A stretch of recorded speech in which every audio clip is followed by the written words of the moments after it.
नमस्कार दोस्तों, एक बार फिर से आप सभी का स्वागत है आपके अपने YouTube चैनल स्टडी जोश पर। रेलवे ग्रुप डी की परीक्षा के लिए आज के इस वीडियो में हम जीव विज्ञान के 50 सबसे बेहतरीन प्रश्नों को कवर करने वाले हैं। ये 50 प्रश्न आपकी आगामी ग्रुप डी की परीक्षा के लिए बहुत ही महत्वपूर्ण होने वाले हैं। तो आइए वीडियो को शुरू करते हैं और देखते हैं कि आज के इस वीडियो में हमने जीव विज्ञान के कौन कौन से प्रश्न शामिल किए हैं। पहला प्रश्न आपके स्क्रीन पर है। एक वयस्क मानव शरीर में जल का लगभग कितना प्रतिशत होता है? यह एक महत्वपूर्ण प्रश्न है। तो सही जवाब क्या होगा? एक वयस्क मानव शरीर में जल का लगभग 65% होता है, यानी कि ऑप्शन सी आपका बिल्कुल सही होगा। अगला प्रश्न आपके स्क्रीन पर है। मानव शरीर में किस तत्व का प्रतिशत सबसे अधिक होता है? तो आप लोग याद रखिएगा कि मानव शरीर में ऑक्सीजन का प्रतिशत सबसे अधिक होता है, इसलिए ऑप्शन बी आपका यहां बिल्कुल सही होगा। अगला प्रश्न आपके स्क्रीन पर है। मानव शरीर की सबसे छोटी हड्डी कौन सी होती है? आपको याद रखना है कि मानव शरीर की सबसे छोटी हड्डी स्टेपीज होती है। इसके बारे में आप याद रखिएगा। यह स्टेपीज हड्डी कान की हड्डी होती है और यह मानव शरीर की सबसे छोटी हड्डी होती है। वहीं जो फीमर हड्डी है जिसे आप यहाँ देख पा रहे हैं, यह जांघ की हड्डी होती है और मानव शरीर की सबसे बड़ी यानी सबसे लंबी हड्डी मानी जाती है। तो इसके बारे में आपको याद रखना है।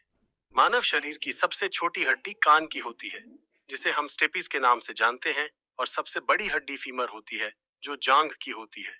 ये फैक्ट आपको याद रखना है। अगला प्रश्न, विटामिन सी का सबसे बढ़िया स्रोत इसमें से कौन सा है? तो इसमें से विटामिन सी का सबसे बढ़िया स्रोत आंवला होगा, यानी कि ऑप्शन ए आपका बिल्कुल सही होगा। ये चीज आपको याद रखनी है। विटामिन सी को हम एस्कॉर्बिक एसिड कहते हैं। इसका रासायनिक नाम आप याद कर लीजिए। विटामिन सी को एस्कॉर्बिक एसिड कहा जाता है। और विटामिन सी की कमी से कौन सा रोग होता है? स्कर्वी नामक बीमारी होती है, जो विटामिन सी की कमी से होती है। अगला प्रश्न आपके स्क्रीन पर है। निम्नलिखित में से किसे आत्महत्या की थैली कहा जाता है? तो आप लोग याद रखिएगा कि सही जवाब लाइसोसोम होगा। लाइसोसोम को आत्महत्या की थैली कहा जाता है। तो ऑप्शन डी आपका बिल्कुल सही होगा। इसके बारे में आपको याद रखना है। ऐसा क्यों होता है? कभी कभी देखा गया है कि लाइसोसोम अपनी ही कोशिका का पाचन कर कोशिका को नष्ट कर देता है। इसी कारण से लाइसोसोम को हम आत्महत्या की थैली कहते हैं। इसे अंग्रेजी में सुसाइड बैग भी कहते हैं। तो ये फैक्ट आपको याद रखना है। अगला प्रश्न, मानव शरीर में पसलियों के कितने जोड़े होते हैं? मानव शरीर में 12 जोड़े पसलियां होती हैं, यानी कि टोटल कितनी होंगी? अगर टोटल पूछा जाए तो 24 पसलियां होंगी।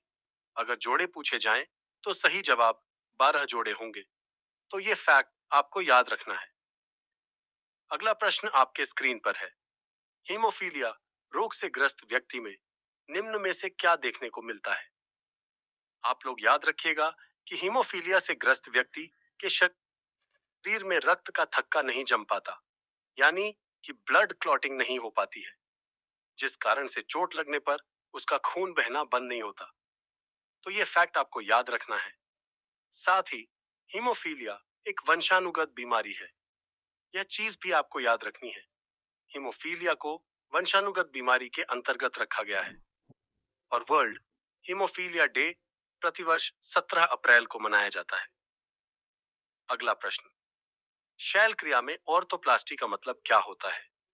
तो आप लोग याद रखिएगा कि शैल क्रिया में ऑर्थोप्लास्टी का मतलब होता है कुल्हे के जोड़ का प्रतिस्थापन, यानी कि ऑन ऑप्शन सी आपका यहां सही होगा।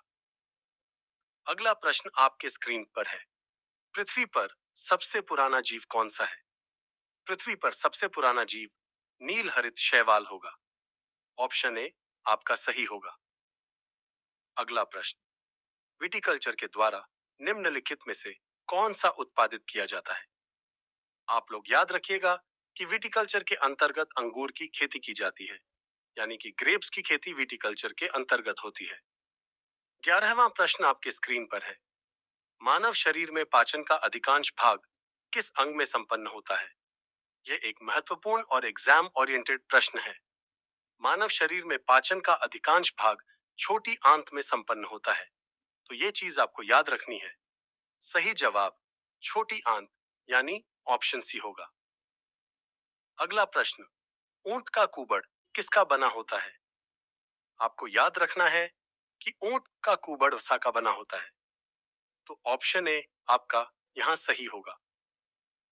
13वां प्रश्न आपके स्क्रीन पर है। मनुष्य के जीवन काल में कितने दांत दूसरी बार विकसित होते हैं?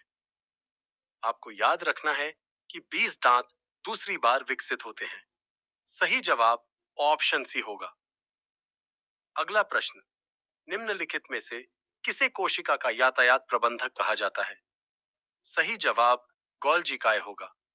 गोल्जी काय को कोशिका का यातायात प्रबंधक कहा जाता है, तो ऑप्शन बी आपका सही होगा। अगला प्रश्न, मानव शरीर में सबसे मजबूत मांसपेशियां कहां पाई जाती हैं? आप याद रखिएगा कि मानव शरीर की सबसे मजबूत मांसपेशियां जबड़े की होती हैं। ऑप्शन डी आपका सही होगा। अगला प्रश्न, जीव विज्ञान शब्द का प्रयोग किसने किया था? आप लोग याद रखिएगा कि जीव विज्ञान शब्द का प्रयोग सबसे पहले लैमार्क और ट्रेवेरिनस ने किया था। सही जवाब ऑप्शन बी होगा। दोस्तों, साइंस की एक और क्लास हम ग्रुप डी की परीक्षा के लिए चला रहे हैं, जिसमें हम 25 सामान्य विज्ञान के प्रश्नों को कवर करते हैं। अभी तक इसके 3 वीडियो अपलोड हो चुके हैं। यह 25 प्रश्नों की क्लास आपकी ग्रुप डी की परीक्षा के लिए बहुत ही महत्वपूर्ण है। इसकी प्लेलिस्ट आपको हमारे चैनल पर मिल जाएगी। उस प्लेलिस्ट में जाकर आप पिछले तीनों वीडियो देख सकते हैं, जो सामान्य विज्ञान के लिए हमने आपके ग्रुप डी की परीक्षा के लिए बनाए हैं। अगला प्रश्न आपके स्क्रीन पर है। पेसमेकर का क्या कार्य होता है? पेसमेकर का कार्य दिल की धड़कन को नियंत्रित करना होता है। ऑप्शन डी आपका बिल्कुल सही होगा। अगला प्रश्न, पाचन क्रिया में प्रोटीन निम्नलिखित में से किस पदार्थ में बदल जाता है? प्रोटीन अमीनो एसिड में बदल जाता है। ऑप्शन बी आपका सही होगा। 6वां प्रश्न आपके स्क्रीन पर है। लार निम्न में से किसके पाचन में सहयोग करती है? लार स्टार्च के पाचन में सहयोग करती है। ऑप्शन ए आपका सही होगा। अगला प्रश्न, स्टार्च के एंजाइम मूलत क्या होते हैं? एंजाइम मूलत प्रोटीन होते हैं। ऑप्शन ए आपका सही होगा। अगला प्रश्न आपके स्क्रीन पर है। सबसे छोटी जीवित कोशिका कौन सी है? सबसे छोटी जीवित कोशिका माइकोप्लाज्मा की होती है। इसका पूरा नाम माइकोप्लाज्मा गैलिसेप्टिकम है। यह संसार की सबसे छोटी कोशिका भी है। ऑप्शन सी आपका सही होगा। अगला प्रश्न, मानव शरीर की कोशिकाओं में पाए जाने वाले गुणसूत्र जोड़ों की संख्या कितनी होती है? मनुष्य के शरीर में 23 जोड़े गुणसूत्र पाए जाते हैं। टोटल की बात करें तो 46 गुणसूत्र होते हैं। ऑप्शन सी आपका सही होगा। अगला प्रश्न, रक्त के शुद्धिकरण का कार्य किसका होता है? रक्त का शुद्धिकरण किडनी करती है। किडनी यानी गुर्दे का कार्य रक्त का शुद्धिकरण करना होता है। ऑप्शन ए आपका सही होगा। अगला प्रश्न, मानव शरीर में पित्त रस का उत्पादन कौन सा अंग करता है? पित्त का उत्पादन लीवर करता है। लीवर यानी यकृत का प्रमुख कार्य पित्त का उत्पादन करना है। साथ ही लीवर मानव शरीर की सबसे बड़ी ग्रंथि भी होती है। ऑप्शन सी आपका सही होगा। अगला प्रश्न, रेशम उद्योग को हम क्या कहते हैं? रेशम उद्योग के अंतर्गत रेशम कीटों का पालन किया जाता है। इसे हम सेरिकल्चर कहते हैं। ऑप्शन ए आपका सही होगा। अगला प्रश्न, निम्नलिखित जंतुओं में से किसमें 3 प्रकोष्ठ वाला हृदय पाया जाता है? उभयचर जंतुओं में 3 प्रकोष्ठ वाला हृदय होता है, तो सही जवाब मेढक होगा। ऑप्शन डी आपका सही होगा। अगला प्रश्न, कत्था किससे प्राप्त किया जाता है? कत्था एशिया पौधे की लकड़ी से प्राप्त किया जाता है। ऑप्शन बी आपका सही होगा। वहीं अफीम पोस्ता के कच्चे फल से मिलता है। यह भी आपको याद रखना है। अगला प्रश्न, मानव शरीर की मास्टर ग्रंथि किसे कहते हैं? मानव शरीर की मास्टर ग्रंथि पिट्यूटरी ग्रंथि होती है। ऑप्शन डी आपका सही होगा। 29वां प्रश्न, निम्नलिखित में से कौन सा स्त्रीलिंग हार्मोन है? एस्ट्रोजन स्त्रीलिंग हार्मोन है, जबकि टेस्टोस्टेरॉन पुरुष हार्मोन है। ऑप्शन बी आपका सही होगा। अगला प्रश्न, किस पोषक तत्व से हमें ऊर्जा प्राप्त नहीं होती है? विटामिन से ऊर्जा प्राप्त नहीं होती। ऑप्शन सी आपका सही होगा। अगला प्रश्न, प्रातःकालीन धूप से कौन सा विटामिन प्राप्त होता है? प्रातःकालीन धूप से विटामिन डी प्राप्त होता है। यह इसका सबसे बढ़िया स्रोत माना जाता है। ऑप्शन ए आपका सही होगा। विटामिन डी का रासायनिक नाम कैल्सीफेरॉल है। इसकी कमी से बच्चों में रिकेट्स और वयस्कों में ऑस्टियोमलेशिया नामक बीमारी होती है। अगला प्रश्न, मानव शरीर की सबसे बड़ी ग्रंथि कौन सी है? मानव शरीर की सबसे बड़ी ग्रंथि यकृत यानी लीवर होती है। ऑप्शन सी आपका सही होगा। अगला प्रश्न, मछली के यकृत के तेल में किसकी प्रचुरता होती है? मछली के यकृत के तेल में विटामिन ए और विटामिन डी दोनों की प्रचुरता होती है। ऑप्शन सी आपका सही होगा। विटामिन ए को रेटिनॉल कहते हैं और इसकी कमी से रतौंधी रोग होता है। अगला प्रश्न, भोजन का ऊर्जा में परिवर्तन कोशिका के किस भाग में होता है? यह माइटोकॉन्ड्रिया में होता है। माइटोकॉन्ड्रिया को कोशिका का पावर हाउस भी कहते हैं। ऑप्शन ए आपका सही होगा। 35वां प्रश्न, बच्चों में बीसीजी का टीका किस रोग के प्रतिरक्षण हेतु लगाया जाता है? टीबी रोग के लिए बीसीजी का टीका लगाया जाता है। ऑप्शन डी आपका सही होगा। अगला प्रश्न, निम्न में से किसमें अधिकतम कैलोरी होती है? वसा में सबसे अधिक कैलोरी होती है। ऑप्शन बी आपका सही होगा। बीसीजी का full form Bacillus Calmette Guerin है, यह भी याद रखिएगा। अगला प्रश्न, मानव शरीर में कितने दांत होते हैं? मनुष्य के शरीर में 4 प्रकार के दांत होते हैं। ऑप्शन ए आपका सही होगा। ये 4 प्रकार हैं: कृंतक, इंसाइजर, रदनक, केनाइन, अग्रचवणक, प्रीमोलर और चवणक, मोलर। अगला प्रश्न, भोजन का पाचन कहां से प्रारंभ होता है? भोजन का पाचन मुख से प्रारंभ होता है। ऑप्शन ए आपका सही होगा। अगला प्रश्न, मनुष्य के शरीर की सबसे छोटी ग्रंथि कौन सी है? पीनियल ग्रंथि मानव शरीर की सबसे छोटी ग्रंथि होती है। ऑप्शन बी आपका सही होगा। अगला प्रश्न, डेंगू बुखार किसके कारण होता है? डेंगू बुखार मादा एडीज इजिप्टी मच्छर के काटने से होता है। यह एक वायरस जनित बीमारी है।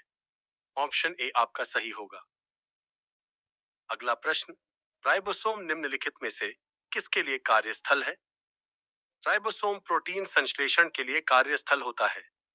ऑप्शन ए आपका सही होगा। राइबोसोम को कोशिका का प्रोटीन कारखाना भी कहा जाता है। ऑप्शन बी सही होगा। 43वां प्रश्न, निम्नलिखित में से किस जलीय जंतु के गलफड़े नहीं होते? व्हेल के गलफड़े नहीं होते। ऑप्शन डी आपका सही होगा। अगला प्रश्न, कौन सा जीव त्वचा से सांस लेता है? केंचुआ त्वचा से सांस लेता है। ऑप्शन ए आपका सही होगा। 45वां प्रश्न, एक पौधे की कोशिका भित्ति किसकी बनी होती है? पौधे की कोशिका भित्ति सेलुलोज की बनी होती है। ऑप्शन ए आपका सही होगा। अगला प्रश्न, रक्त के स्कंदन में क्या सहायक होता है? विटामिन के रक्त के स्कंदन में सहायता करता है। ऑप्शन डी आपका सही होगा। अगला प्रश्न, पौधों में लचीलापन किस ऊतक के कारण होता है? पौधों में लचीलापन कॉलिनकाइमा ऊतक के कारण होता है। ऑप्शन बी आपका सही होगा। अगला प्रश्न, इन्फ्लुएंजा नामक रोग किसके कारण होता है? इन्फ्लुएंजा वायरस से होने वाली बीमारी है। ऑप्शन बी आपका सही होगा।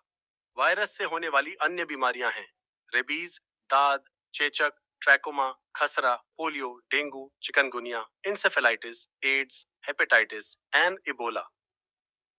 अगला प्रश्न, जल में घुलनशील विटामिन कौन सा है? विटामिन बी और सी जल में घुलनशील होते हैं। वसा में घुलनशील vitamin A, D, E and के होते हैं। ऑप्शन बी आपका सही होगा। आज के सेशन का आखिरी प्रश्न, कौन सी गैस फूलों का रंग उड़ा देती है? क्लोरीन गैस फूलों का रंग उड़ा देती है। ऑप्शन ए आपका सही होगा। तो इस प्रकार से हमने बायोलॉजी के 50 प्रश्नों को पूरा कर लिया है।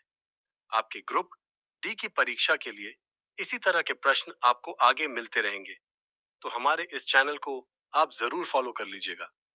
आज के लिए बस इतना ही। धन्यवाद।